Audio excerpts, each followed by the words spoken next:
Hi viewers, welcome to our channel. ప్రస్తుతం మనతో పాటు భరద్వాజ్ గారు సీనియర్ జర్నలిస్ట్ ఉన్నారు. వారితో ఒకసారి మాట్లాడదాం. సార్ నమస్కారం. సార్ నమస్తే అండి.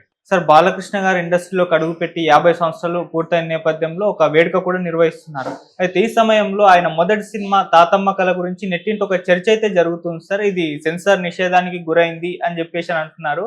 మరి ఏంటి, అప్పుడు ఏం జరిగింది, ఎందుకు సెన్సార్ దీన్ని నిషేధించింది, మీరు ఏం చెప్తారు సార్ ఈ సినిమా గురించి? అంటే బాలకృష్ణ కెమెరా ముందుకు వచ్చిన మొదటి సినిమా తాతమ్మ కళ. అవును, అది 74 ఆగస్టు నెలలో రిలీజ్ అయింది. అయితే నిజానికి 73లోనే కంప్లీట్ అయిపోయింది సినిమా. కంప్లీట్ అయిన తర్వాత సెన్సార్ లో ఇరుక్కుంది.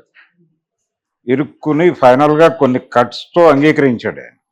కొన్ని కట్స్ తో ఓకే అనుకున్నారు, సినిమాని రిలీజ్ చేశారు.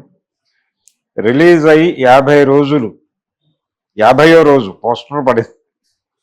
అప్పుడు దాని మీద చాలా కంప్లైంట్స్ వెళ్ళినాయి. ఈ లోపే ఈ వెళ్ళిన కంప్లైంట్స్ రీత్యా సినిమాని బ్యాన్ చేశారు. బ్యాన్ చేసిన తర్వాత మళ్ళీ సెన్సారు దానిలో అభ్యంతరకరమైనటువంటి సన్నివేశాలని పూర్తి స్థాయిలో తొలగించాలి అనే నిర్ణయం.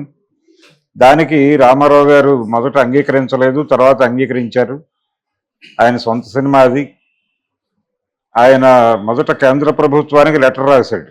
అంటే నా అభిప్రాయం ఇది, అది మిస్కమ్యూనికేట్ అవుతోంది అన్న టోన్లో ఒక లెటర్ రాశాడు. దాని మీద కూడా ఎవరు స్పందించలేదు. ఆ గొడవ నడుస్తూనే ఉండేది. ఆ నడుస్తున్న టైంలోనే చివరికి ఆయన ఫైనల్గా 2 పాటలు చిత్రీకరించి ఈ సన్నివేశాలు ఏవైతే అభ్యంతరకరంగా ఉన్నాయో ఆ సన్నివేశాలు తీసేసి ఆ పాటలు కలిపి నిడివి తగ్గకుండా చూసి మళ్ళీ రిలీజ్ చేశారు 75 జనవరిలో. అంటే బాలకృష్ణ మొదటి సినిమా నిషేధానికి గురి కావటంతో పాటు 2 సార్లు రిలీజ్ అయింది. అదొక క్రెడిట్ ఉంది ఆయనకి. అంటే 74లో ఒకసారి రిలీజ్ అయింది, 75లో మళ్ళీ రిలీజ్ అయింది. అలా అదొక రికార్డ్. అంటే ప్రధానంగా ఆ సినిమాలో ఇబ్బందికరం అనిపించిన సన్నివేశం ఏంటంటే సందర్భం. అప్పట్లో ఇందిరాగాంధీ గారి ప్రభుత్వం బర్త్ కంట్రోల్ ఆపరేషన్స్, కుటుంబ నియంత్రణ అని ఒక కుటుంబ నియంత్రణ, అది తర్వాత 77లో జనతా పార్టీ వచ్చినప్పుడు కుటుంబ సంక్షేమ శాఖగా మార్చారు. ఇందిరాగాంధీ గారి రోజుల్లో కుటుంబ నియంత్రణ శాఖే అది. ఎర్ర త్రికోణం అని ఉండేది, 2 లేక 3 చాలు, అది నినాదం. ఇలా 3 తర్వాత గనక ఎవరైనా డెలివరీకి వెళ్తే వాళ్ళ మీద ఏదో అంటే ఎట్టి పరిస్థితుల్లోనూ మీరు ఆపరేషన్ చేయించుకుని తీరాలి అని కొంచెం ఇన్సిస్ట్ చేసేవాళ్ళు. అలాగే గవర్నమెంట్ హాస్పిటల్స్కి కోటా విధించారు. ఇన్ని ఆపరేషన్లు చేస్తే మీకు శాలరీస్ వస్తాయి టైపులో. దీనికి సంబంధించిన ఒక సన్నివేశం యమగోళ సినిమాలో బయటకు వచ్చేసింది. ఒక డాక్టర్ని నరకంలో యముడి కోర్టులో విచారణ జరుగుతూ ఉంటుంది. ఏమిటి ఇతను చేసిన నేరం అని అడుగుతాడు ఆయన యముడు. పెళ్లి కాని వారికి అయిన వారికి కూడా బర్త్ కంట్రోల్ ఆపరేషన్లు చేశాడు ప్రభు అంటాడు చిత్రగుప్తుడు. ఓయి అనాచారి అంటాడు యముడు. అని ఇతన్ని సలసల కాగే నూనెలో అని శిక్ష విధించేబోతూ ఉండగా ప్రాసిక్యూటర్ హోదాలో రామారావు గారు ఎంటర్ అవుతాడు. ఎంటర్ అయ్యి అతను ఏ పరిస్థితుల్లో ఆపరేషన్లు చేశాడో కనుక్కోరా మీరు అని అడుగుతాడు. ఏ పరిస్థితుల్లో చేశాడు అంటాడు ఆయన. అంటే ఏమయ్యా ఎందుకు చేస్తావు నువ్వు అంటే, నెలకి ఇన్ని ఆపరేషన్లు చేయకపోతే జీతాలు ఇవ్వనన్నారండి, పిల్లలు గలవన్నీ ఏం చేయాలో అర్థం కాలేదు, అందుకని 2-3 అటు ఇటు జరిగితే జరుగుండొచ్చు అంటాడు. అది పరిస్థితి అంటే ఎవరు చేయమన్నారు అని అడుగుతాడు ఏముడు. ప్రభుత్వం అంటాడు ఆయన. ప్రభుత్వం అని డౌట్ పడుతుండగా మళ్ళీ ఎన్టీఆర్ ఎంటర్ అయ్యి ప్రభుత్వం కాదండి, ఏ అధికార హోదా లేకుండానే ప్రభుత్వాన్ని నడిపించిన ఒక యువజన నాయకుడు ఉన్నాడు, అతని నిర్వాకం ఇది అని సంజయ్ గాంధీ గురించి అన్యాపదేశంగా చెప్తాడు ఆయన. ఇదే ధోరణి తాతమ్మ కళలోనూ నడిచింది. తాతమ్మ కళలో ఇంకొక అడుగు ముందుకేసి ఈ దేశంలో దరిద్రానికి కారణం జనాభా అని చెప్పి మీరు ఈ బర్త్ కంట్రోల్ ఆపరేషన్లు చేసేస్తున్నారు, కానీ ఈ దేశంలో దరిద్రానికి జనాభా కారణం కాదు, సంపద అక్రమంగా పంపిణీ అయ్యింది. అంటే ఒక ఊళ్ళో 100 ఎకరాల పొలం ఉంటే 100 ఎకరాల మీద 2కో 3కో అధికారం ఉంటుంది.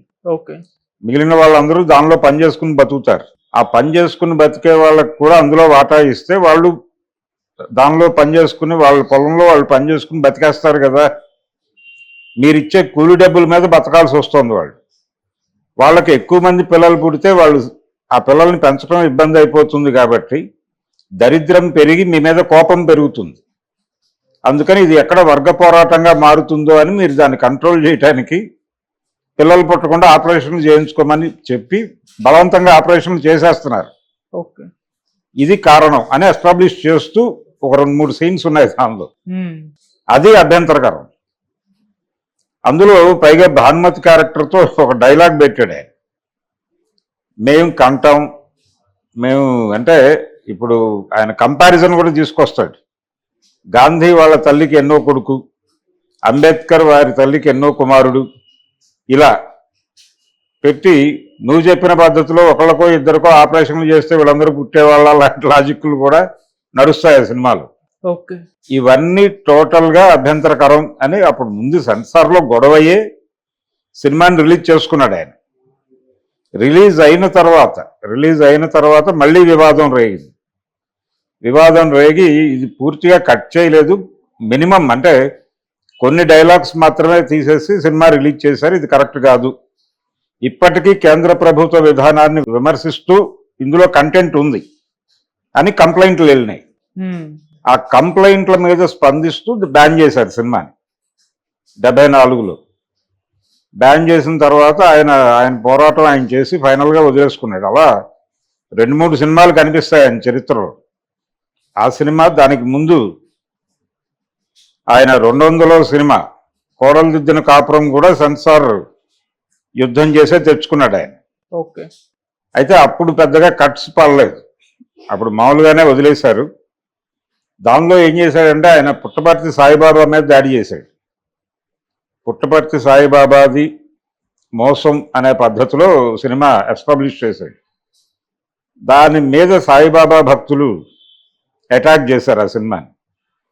అటాక్ చేస్తే ఆయన పద్ధతిలో కోర్టులో యుద్ధం చేసి తెచ్చుకున్నాడు నరసరాజు గారి సహకారంతో. డివి నరసరాజు గారి ఐడియా ఏంటంటే, అది ఏ ఉద్దేశంతో మీరు ఆ క్యారెక్టర్ని, సచ్చిదానంద అనో క్యారెక్టర్ ఉంటుంది అందులో, సత్యనారాయణ చేశాడు. అది సాయిబాబాని పోలి ఉంది అనేది వాళ్ళ అభ్యంతరం. ఎలా మీరు సాయిబాబాని పోలి ఉంది పాత్ర అని చెప్తున్నారు అని అడిగాడు. అడిగితే వాళ్ళేం చెప్పారు, ఇది ఆయన హెయిర్ స్టైల్ అలా ఉంది అని.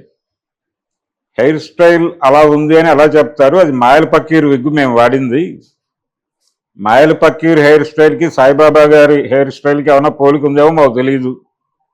మేమైతే ఈ వాడిన విగ్గు మాయల పక్కీర్ విగ్గు, జనరల్గా అన్ని సినిమాల్లోనూ వాడేదే, మేము కూడా రెంట్ కట్టి తెచ్చుకున్నదే అని అవన్నీ సమర్పించి ఫైనల్గా వాళ్ళు సర్టిఫికేట్ తెచ్చుకుని సినిమాని రిలీజ్ చేసుకున్నారు.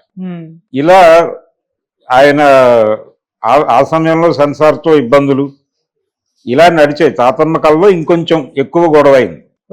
ఆ తర్వాత ఆయన యమగోళలో కూడా ఇదే కంటెంట్తో నడిచాడు. అయితే ఆ 2 సినిమాలకి ఆయనే నిర్మాత కాబట్టి ఇబ్బంది లేదు. యమగోళకి ఆయన నిర్మాత కాదు, వెంకటరత్నం గారు నిర్మాత. వెంకటరత్నం గారిది కూడా నిమ్మకూరే. ఆయన ఏం అనలేని పరిస్థితి. సెట్లో నరసరాజు గారు, రామారావు గారు కలిసి కూర్చుని డైలాగ్స్ని ఇంప్రవైజేషన్ పేరుతో మార్చేవాళ్ళు. ఈ మార్పులు ఎక్కడ సెన్సార్లో ఇరుక్కుని ఇబ్బంది పెడతాయో అని ఆయనకు టెన్షన్. ఇది నరసరాజు గారు తన ఆత్మకథలో రాశాడు.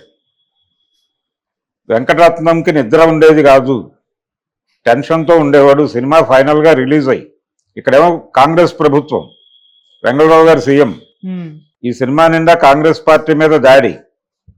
సినిమా ఆపేస్తే ఏంటి పరిస్థితి? అప్పటికి హైయెస్ట్ బడ్జెట్ సినిమా అది. యమలోకం సెట్లు ఇవన్నీ వేసి తీశారు. సినిమా ఆగిపోతే అనేటువంటి ఒక సందేహంతో నిద్ర పట్టేది కాదు వెంకటరత్నానికి. ఫైనల్గా సినిమా రిలీజ్ అయ్యి, సెన్సార్ పూర్తి చేసుకుని రిలీజ్ అయ్యి హిట్ టాక్ వచ్చిన తర్వాత అతను కంటి నిండా నిద్రపోయాడు అని రాస్తాడు ఆయన. అలా అదొక వివాదం.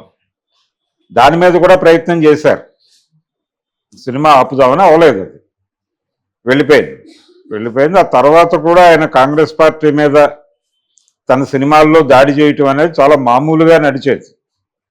ఇందిరాగాంధీని టార్గెట్ చేసి ఆయన సినిమాలో ఒక పాట పెట్టుకున్నాడు, రోజులన్నీ మారే నీ పోజులు ఇంకా ఆపవే, డబ్బులున్న బొమ్మ నీ డాబులు ఇంకా చల్లవే, కోడి గొంతు నొక్కి తొలి పొద్దున ఆపలేదే లేవులే, ఇలాగా ఓ పాట పెట్టి ఇందిరాగాంధీని టార్గెట్ చేస్తూ, అంటే హీరోయిన్ ఏడిపిస్తూ పాట. ఓకే. కానీ అది కళ్ళు మూసుకుని వినేవాడికి ఇందిరాగాంధీ కనిపిస్తుంది.